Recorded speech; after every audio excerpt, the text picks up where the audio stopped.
Westside Cowboy floored me earlier this year with their EP, So Much Country Till We Get There. There's only 5 tracks on that EP. It came out much earlier in the year, and I would say that if you have not heard it yet, stop right now. Actually, don't stop right now. Continue watching, but then right after this video is over, go listen to more Country Till We Get There. I have been anxiously anticipating debut LP from Westside Cowboy. This is a really impressive debut. You're going to find some of the grooviest, sexiest, cowboyiest music of the year here on this record. And it is one, without a doubt, that gives more and more with each listen.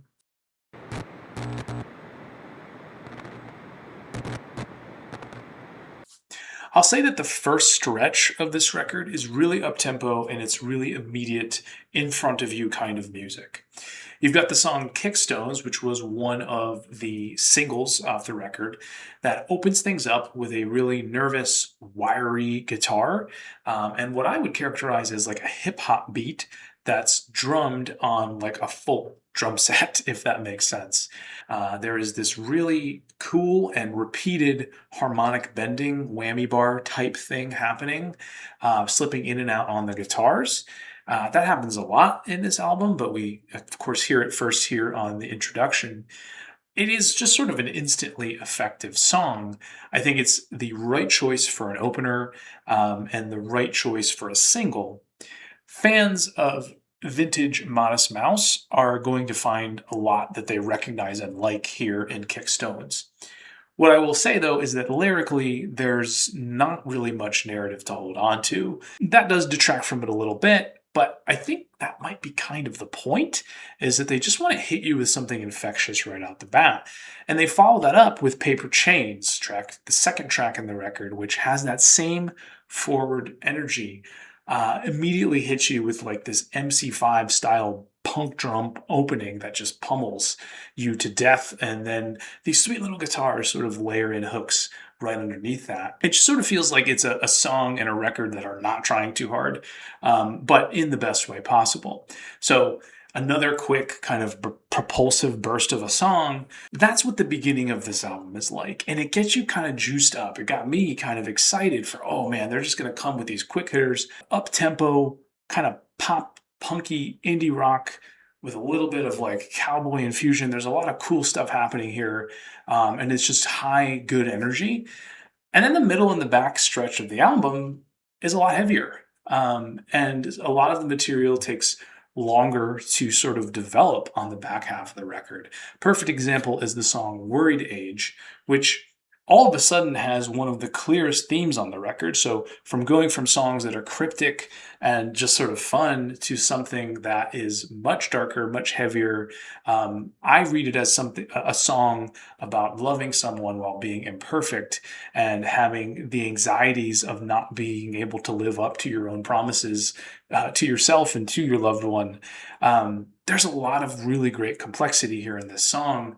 And it's different from what we hear on the first half because it takes a while to grow. There is a climax to this song. There is a culmination where both of the singers sort of sync up at once and the whole band just sort of charges forward. But it takes a minute to get there.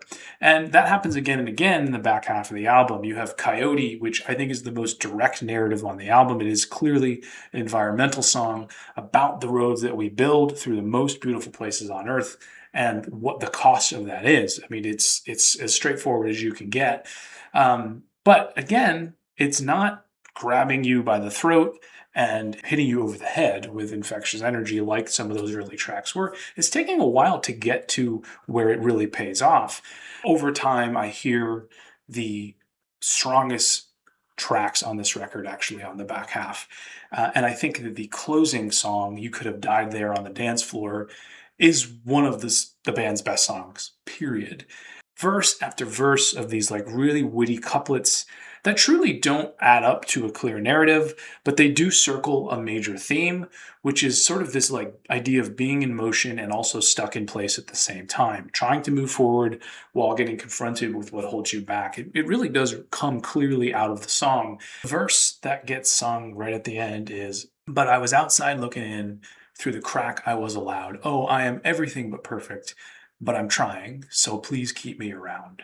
One of the things that holds true across the entire record, kind of regardless of where the song is or what it's about, is that almost every song builds in some sort of way. This band has great attention building into this cathartic spill of noise where the last 30 seconds of any given song is really just the whole band playing all at once and sort of feeling out the grooves in the space that they have together.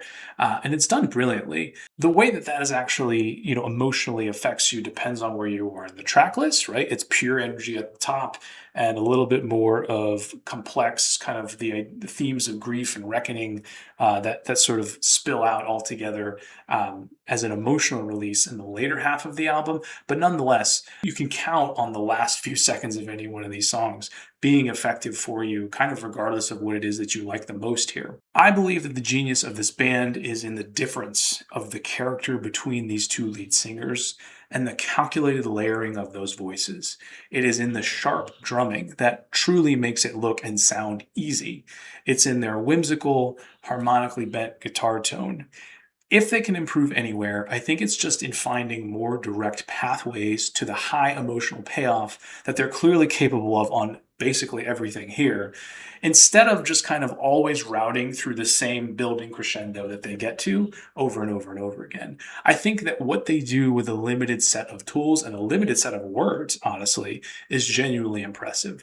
This is not a perfect record, but it is absolutely something to be proud of. Now, let's go track by track. Track 1, Kickstones, The Boys. A nervous, wiry guitar opens things up, and then a second guitar strums like a chime underneath it. There is this hip-hop beat that has a folksy feel to it, like it's just on a kind of jazzier, folksier drum set. Both vocalists are present from the start. They're kind of trading back and forth in early verses. And then, of course, the harmonic bending slips in and out at the edges, giving it that Western junk rock kind of feel. The vocals build back up to a full culmination at the end, and the release is, of course, quite cathartic. Lyrically, there's no easily discernible narrative. The lines are cryptic and not in a particularly symbolic way.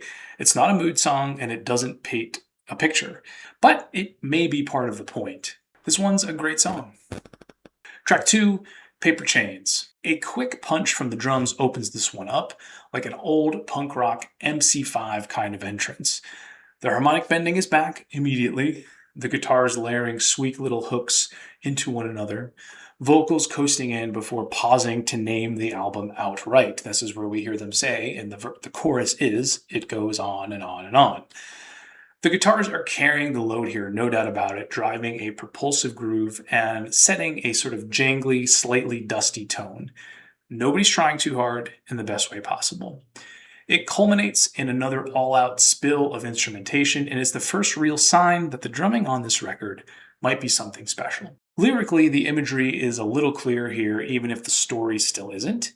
Cold places, wind blowing, breath visible in the air, the sun setting too soon. Kind of sounds depressing, actually. Honestly, I don't think there's anything particularly special happening lyrically here, but it is fun to hear the name of a record, and it is endlessly singable. Paper Chains is just good.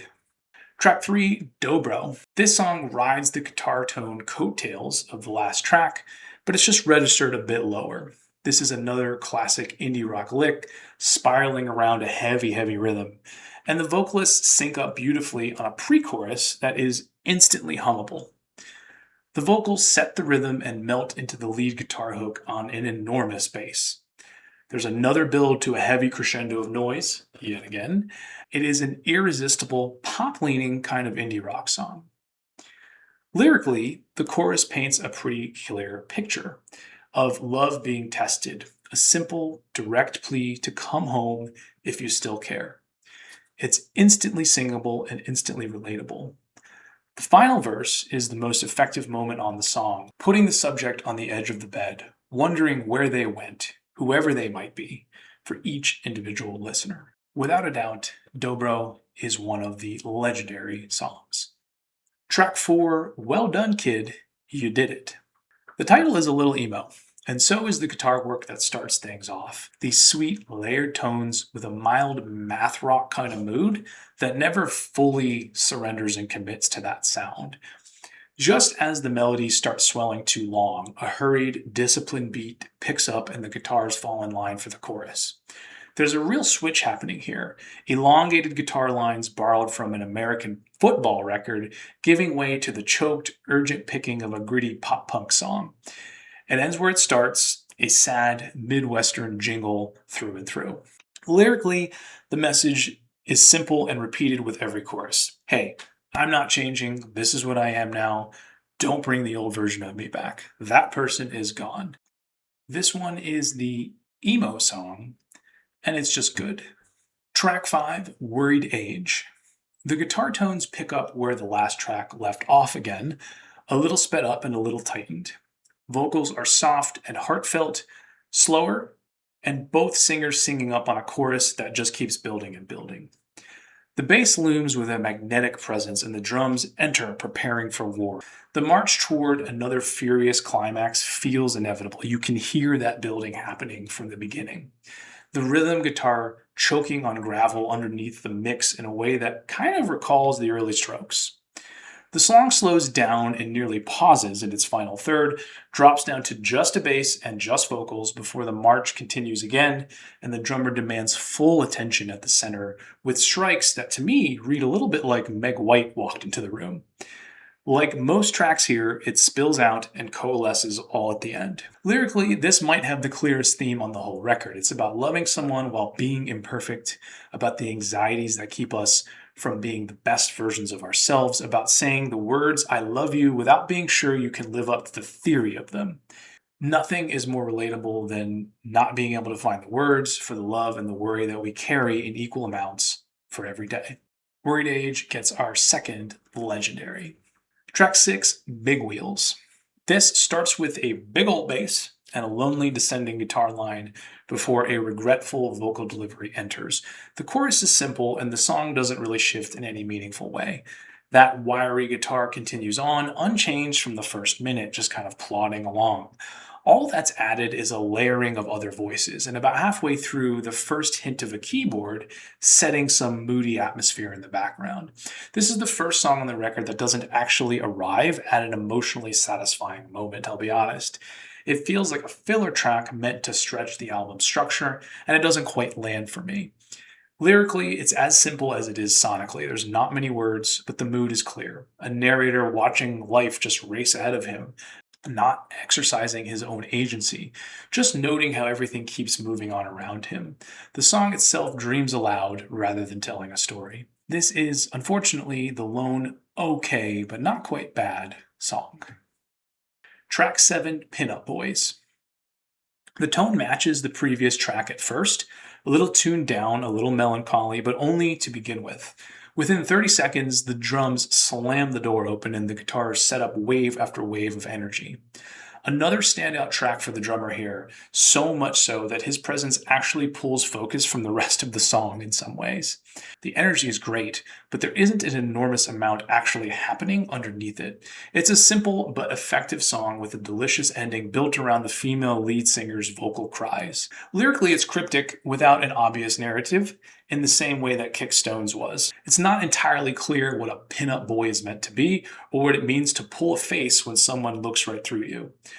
It's not a mood song, it's not an imagery song, it's just another set of kind of oddball lyrics that doesn't really need to resolve. This one is just good. Track 8, Coyote. The female voice is back here, starting the song off for the first time on the record, and beautifully so. It's just voice and a little acoustic guitar, mostly bare, and that simple instrumentation holds for over a minute before bass and drums arrive and a rhythm coalesces. However, this won't end up a slow, lonely, sad song. You can feel the build coming, framed by a guitar lick that argues and circles with itself underneath everything. And that guitar finally busts loose at the end, finishing the argument with the full weight of the band behind it. Lyrically, this is probably the most straightforward narrative on the record, also making a pretty clear argument. It's an environmental song. roads being built through the most beautiful places on earth, and the quiet evil in that. It's about the relentless nature that humanity has to capture what it wants and harness whatever it can. The narrator wishes they'd never met the coyote that their home displaced. It's easier not to look at the damage that we do in the face. Coyote is a great song. Track 9, Patchwork. There are hints of piano that open this one up, a little splash of more harmonic bend, a slow ballad-like strum, and vocal delivery. It begins like a lullaby, but the instruments fill out more with every verse. Halfway through, space opens up for the vocals, and then the piano descends and the song collapses on itself, led by another angry guitar yelling at nothing. The noise rock that plays out in the final portion of this song is genuinely impressive and interesting, and the first time that we've heard something like it on this record. It is the first time that the band tries something a little different, and it works for me. Lyrically, this is the mood song of the record. Hardly any words at all of them painting a picture of regret, loss, and imperfection. The final line elevates the whole song on its own. Holes in the clothes, a quick fix maybe, but it would take a lot of patchwork to cover these sins. This is another great song. Track 10, Take My Leaving As I Love You. Initially, I did not like this song very much, but by the time I got through the 10th or so listen and looked up the lyrics and understood what was being said, it ended up jumping up a lot for me. This is really just a guitar being strummed in a runaway fashion, bare vocals providing a sparse, slow rhythm. It is clearly a love song, but not in the most direct way. The aimless, wave-like strumming recalls to me Animal Collective's Campfire songs, and while it's not the band at their absolute best, it has really grown on me. It's effective as a mood piece and the setup for the closer. Lyrically, this is a brutal, clear after-love song. Sometimes the right thing to do, the most loving thing you can do, is leave. When a relationship has reached its limit, leaving becomes its own way of saying I love you. This one strikes straight to the heart. Initially okay, I think it's actually good and it may become great. Track 11. You Could Have Died There on the Dance Floor. The whole band is present from the first second. A cool, foot-tapping beat and a relaxed vocal delivery, a post-punk set of guitars sort of painting the edges of this one. The structure and delivery of the lyrics is the rhythm, something like parquet chords doing a no-wave impression. Like every great track on this record, it ends in a swirl of endlessly singable, head-bobbable energy. Lyrically, this has verse after verse of the best lines on the whole album, and none of them add up to one clear narrative, which somehow works in its favor. There's a real theme running through the verses, being in motion and stuck in place at the same time, trying to move forward while getting confronted with what holds you back. So many perfectly witty couplets that make no sense and all the sense in the world at once. The final verse summarizes the album's whole thesis, the way all good closers do.